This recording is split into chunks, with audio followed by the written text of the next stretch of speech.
As column is the heart of HPLC, selecting a column is very important in method development.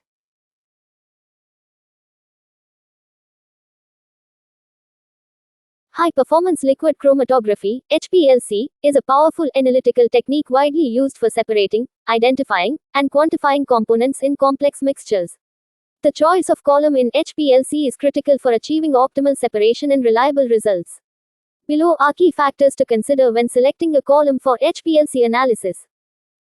Column dimensions. The column's length, inner diameter, and particle size all impact separation efficiency.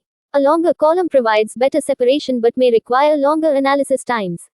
The inner diameter affects sample load capacity, while smaller particle sizes offer better resolution but require higher pressures. Stationary phase. The stationary phase material, typically silica-based, plays a significant role in separation. The choice depends on the nature of the sample and the desired separation mechanism. For instance, reversed phase columns, C18, are commonly used for non-polar compounds, while normal phase columns are suited for polar analytes. Mobile phase compatibility. The column must be compatible with the mobile phase solvents to avoid column degradation or poor performance.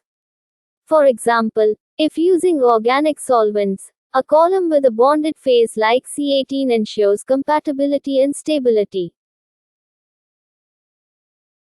Particle size and porosity. Smaller particle sizes provide greater resolution, but they require higher pressure.